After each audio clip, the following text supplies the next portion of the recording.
Hello everyone, welcome to Kotipati dot com. তো চলুন শুরু করা যাক। তাহলে প্রথমেই আমরা আমাদের একটা রুমের মধ্যে বেড আর একটা কম্পিউটার দেখতে পাচ্ছি। যেহেতু আমাদের এখানে কোটিপতি হওয়া টার্গেট, তার মানে আমাকে কম্পিউটার ব্যবহার করেই কোটিপতি হওয়ার রাস্তা খুঁজতে হবে। তো যাওয়া যাক কম্পিউটারে। তো কম্পিউটারে ঢোকার পরে প্রথমে আমি দেখতে পাচ্ছি আমার ব্যালেন্স 1,00,000 টাকা। আর এখানে যেহেতু আমাদের ডে জিরো, তার মানে কোনো মার্কেটের চেঞ্জও নেই এবং আমাদের কোনো গেইনও নেই। ওকে দিই। তারপরে দেখা যাচ্ছে যে আমাদের এখানে 10,000 টাকা রেন্ট পে করতে হলো। তো আমরা এখানে যে রুমে থাকি সেই রুমের রেন্টটা আমরা আগের দিনে যা টাকা ইনকাম করব তার একটা সার্টেন পার্সেন্টেজের উপর বেস করে পে করতে হয়। তবে সব ক্ষেত্রেই মিনিমাম 10,000 টাকা আমাদের পে করতেই হবে। তার মানে আমাদের কোনো দিন যদি এক ব্যালেন্সে 10,000-এর কম থাকে, তার মানে ওই দিনে আমাদের গেম শেষ হয়ে যাবে, গেম ওভার হয়ে যাবে দিনের জন্য। তাহলে আমরা ওকে দিয়ে এগিয়ে যাই। তো শুরুতে দেখতে পাচ্ছি আমরা কোটিপতি.com-এর ইন্টারফেস। এখানে আমি বিডিটি আর ইউএসডি দুইটা সিলেক্ট করার অপশন দেখতে পাচ্ছি। অর্থাৎ আমরা কোন কারেন্সিতে ইনভেস্ট করতে চাচ্ছি সেই কারেন্সিটা সিলেক্ট করব, আর তারপর অ্যামাউন্ট সিলেক্ট করে ইনভেস্ট নাও ক্লিক করলে আমরা ইনভেস্ট করতে পারবো। এখন কথা হচ্ছে যে কোন কারেন্সিতে ইনভেস্ট করা উচিত, কোন কারেন্সির গ্রোথ হবে বা কোন কোন কারেন্সিটা ফল করবে, সেটা আমরা কিভাবে বুঝবো? তো সেটা বোঝার উপায় হচ্ছে কিচিরমিচির.com। তো আমরা পাশের কিচিরমিচির.com-এ চলে গেলে দেখতে পাবো এটা আসলে একটা সোশ্যাল মিডিয়ার মতো একটা ওয়েবসাইট, যেখানে ইউএসএ থেকে এবং বাংলাদেশ থেকে তিনজন তিনজন করে এখানে পলিটিশিয়ান বা লিডাররা আছে, যারা তাদের কারেন্সি সম্পর্কে ডেইলি পোস্ট করবে এখানে। তো এই পোস্টগুলা হতে পারে গুড, হতে পারে ব্যাড, অথবা হতে পারে হাইপ। তো আমাদের কাজ হচ্ছে এই গুড, ব্যাড অথবা হাইপ এইগুলা আইডেন্টিফাই করা এবং এইগুলোর উপর বেস করে তাদের কারেন্সিগুলো রাইজ করবে না ফল করবে সেটা ডিটারমাইন করা। তারপর আমাদের টার্গেট থাকবে যে যেহেতু আমাদের ব্যালেন্স বাড়াতে হবে, তার মানে আমাদের সুইটেবল যে কারেন্সিতে আমরা গেস করতেছি যে যেটাতে অনেক ভালো একটা গ্রোথ পাওয়া যাবে, সেটাতে আমরা সিলেক্ট করে আমরা ইনভেস্ট করব। তো এখন কিচিরমিচির.com-এ আমরা যদি আসি, তাহলে দেখতে পাচ্ছি যে পাম্প, হাস্ক, পাওয়েল, আবার বাংলাদেশের থেকে ইউসুফ, তারিক, শফিক সবাই নিজেদের কারেন্সি নিয়ে কোনো কথা বলছে। তো এখন আমাদের দেখতে হবে যে কোনটা গুড, কোনটা ব্যাড আর কোনটা হাইপ। আর এর একই সাথে আমরা খুঁজে বের করার চেষ্টা করব যে কোন কারেন্সিতে ইনভেস্ট করা আমাদের জন্য সুইটেবল। আমরা চাইলে যদি দেখি যে দুইটাই গ্রোথ হচ্ছে, তাহলে আমরা দুইটাতেই ইনভেস্ট করতে পারবো। অথবা এমন যদি হয় দেখি যে কোনোটাই আসলে গ্রোথ করতেছে না, তাহলে আমরা কোনোটাতে ইনভেস্ট করব না, আমরা যেটা অফ দিয়ে পরের ডেতে আবার কন্টিনিউ করব। অথবা আমরা যদি বেটার হয় যে একটা কারেন্সিকে ফোকাস যদি পাই যে আইদার ইউএসডি অথবা বাংলাদেশি টাকা, তাহলে সেটাকে সিলেক্ট করে আমরা ওটাতে ইনভেস্ট করার চেষ্টা করব। তো দেখা যাক কি হয়েছে এখানে। শুরুতে দেখতে পাচ্ছি পাম্প বলেছে যে USD is going to moon, তার মানে হচ্ছে এটা একটা ইউএসডির জন্য একটা পজিটিভ সাইড দেখা যাচ্ছে। হাস্কের ক্ষেত্রেও দেখা যাচ্ছে যে ইউএসডিটা পাওয়ারফুল করতেছে ওদের ইকোনমি।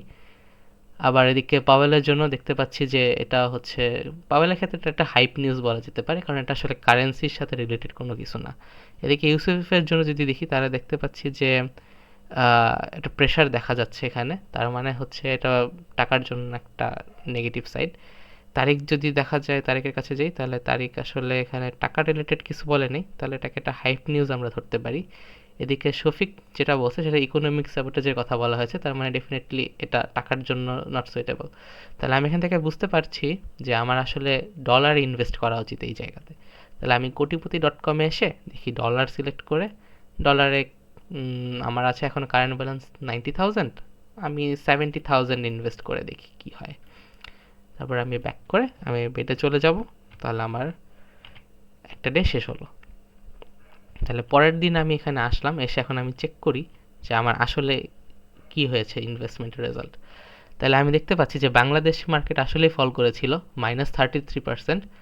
আর আমি যেহেতু ইউএসডি থেকে এক্সপেক্ট করছিলাম ওটা হচ্ছে রাইজ করার কথা, আর সেটাই দেখা যাচ্ছে। তাহলে 122% রাইজ হয়েছে ইউএসডি মার্কেটে। অ্যান্ড আমি যেহেতু ওখানে অনেক ইনভেস্ট করেছিলাম অ্যারাউন্ড 70,000-এর মতো, আমার এখানে অনেক বেশ একটা বড় অ্যামাউন্টের প্রফিট হয়েছে, যেটা প্রায় 85,000 টাকার মতো। তো আমি ওকে দিই।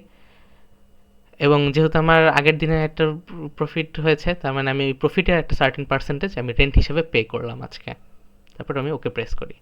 এখন নতুন একটা দিন, তার মানে আমাকে আবার হচ্ছে কিচিরমিচির.com-এ গিয়ে দেখতে হবে যে নতুন কি আপডেট এসেছে, এবং সেটার উপর বেস করে আবার ডিসিশন নিয়ে আমি কোটিপতি.com-এ সুইটেবল কারেন্সিতে ইনভেস্ট করব। তো এখন আমার এই যে ইয়েগুলো, পোস্টগুলো, বা এই যে যারা যে এখানে কথাগুলো বলতেছে, এদের সবসময় যে সত্য বলবে এমন কোনো কথা নেই। হতে পারে যে একটা সার্টেন অ্যামাউন্টের টাইমে বা একটা সার্টেন পার্সেন্টেজ টাইমে সে সত্য কথা বলে, আর বাকি টাইমে সে মিথ্যা কথা বলে। তো সেটা আমরা বুঝবো কেমনে? সেটা আমার বোঝার জন্য আমাকে অ্যানালাইসিসে যেতে হবে, অ্যানালাইসিস করতে হবে। তো অ্যানালাইসিসের জন্য এখানে আছে chanderalo.com। আমরা চাঁদের আলোতে আসলে এখানে তাদের আগের দিনের স্টেটমেন্টের উপরে অ্যানালাইসিস করতে পারবো। তো এখানে দেখতে পাচ্ছি যে আগের দিন যেহেতু আমরা প্রেডিক্ট করছিলাম ট্রাম্প বলছিল ডলারের জন্য একটা পজিটিভ সাইন, এখানে দেখা যাচ্ছে যে new trade pact sends dollar to multi year peak. তার মানে ট্রাম্পের সম্পর্কে যা কথা বলছিল, তো এখানে তার সত্য প্রমাণিত হয়েছে। এদিকে আমরা মেলন হাস্কের জন্য যদি আসি, তাহলে দেখব যে সেটাও সত্যই ছিল এবং সেটা এখানে অ্যানালাইসিস রিপোর্টে দেখা যাচ্ছে। সিমিলারলি পাওয়েল, ইউসুফ, তারিক, ডাক্তার সবার জন্য আমি এরকম এগুলা অ্যানালাইসিস রিপোর্ট থেকে আইডেন্টিফাই করতে পারবো। তো প্লেয়ারদের জন্য মূল কাজ হবে যে এই যারা এখানে আছে 6 জন, এই 6 জনের মধ্যে কারা কারা সত্য বলে আর কারা কারা মিথ্যা বলে, এইটা হচ্ছে আমাদের আইডেন্টিফাই করাই হচ্ছে মেইন টাস্ক। মানে কাদের রিলায়েবিলিটি বেশি সেটা আমাকে এখান থেকে আইডেন্টিফাই করতে হবে।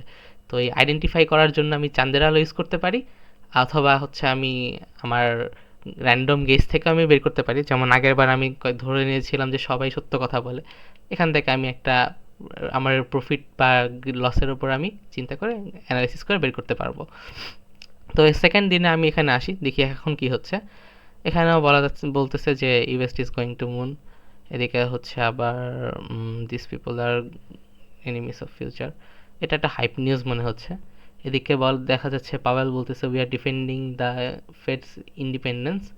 তার মানে হচ্ছে একটু প্রেশারে আছে, পলিটিক্যাল প্রেশার, তার মানে এটা একটা নেগেটিভ সাইড বোঝাচ্ছে। তাহলে এখানে ইউএসডি একটু রিস্ক আমি পাচ্ছি। On the other hand Bangladesh টাকা যদি দিকে তাকাই, তাহলে এখানে দেখা যাচ্ছে বলতেছে ইনভেস্টর্স আর ব্যাক, তার মানে টাকার জন্য এটা একটা স্ট্রং প্লাস পয়েন্ট। এদিকে তারিখ যেটা বলতেছে সেটা হচ্ছে হ্যাঁ প্ল্যান, তার মানে হচ্ছে সাসপিশিয়াস, এটা একটা নেগেটিভ সাইডের দিকে বোঝাচ্ছে। এদিকে শফিক বলতেছে হচ্ছে যে এটা আসলে কোনো টাকার সাথে রিলেটেড না, কারণ এটা হাইপ নিউজ। তাহলে আমি এখান থেকে বুঝতে পারতেছি যে দুইটার জন্য মোটামুটি অ্যামাউন্টের রিস্ক আছে।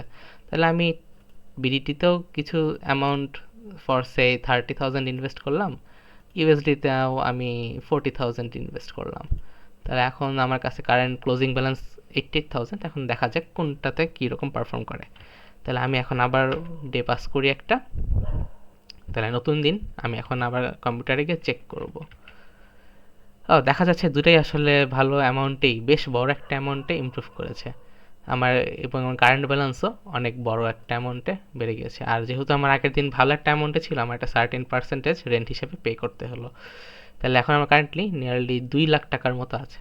তো এই গেমের মেইন টার্গেট হচ্ছে সবাইকে যে 1 কোটি টাকা পর্যন্ত যাওয়া লাগবে। 1 কোটি টাকাই হচ্ছে এই গেমের টার্গেট। যদি 1 কোটি টাকার পৌঁছাতে পারে, তবেই হচ্ছে সেই প্লেয়ার গেমটা উইন করবে। আবার এটা হতে পারে আমরা যা গেস করেছিলাম সেটা ভুল, এই কারণে আমরা টাকা হারাতেও পারি। যেমন ধরা যাক আমরা বিডিটিতে অ্যারাউন্ড 50,000 ইনভেস্ট করলাম, ইউএসডির জন্য একটা সার্টেন অ্যামাউন্টে ইনভেস্ট করে ফেললাম, 5,000 আমাদের ক্লোজিং ব্যালেন্স। আমরা যদি এখন ডে পাস করি, দেখা যাক কি হয়। দেখা যাচ্ছে বিডিটির জন্য মার্কেট ফল করেছিল, এই জন্য আমার একটা লস হয়েছে। এদিকে আমার ইউএসডির জন্য সার্টেন অ্যামাউন্টে গেইন হয়েছে।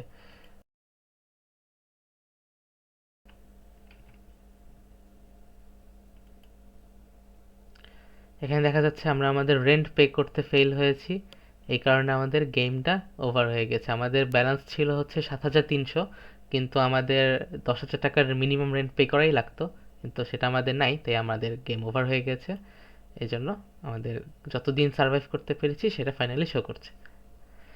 ওকে, that's all for this game. Thanks for watching.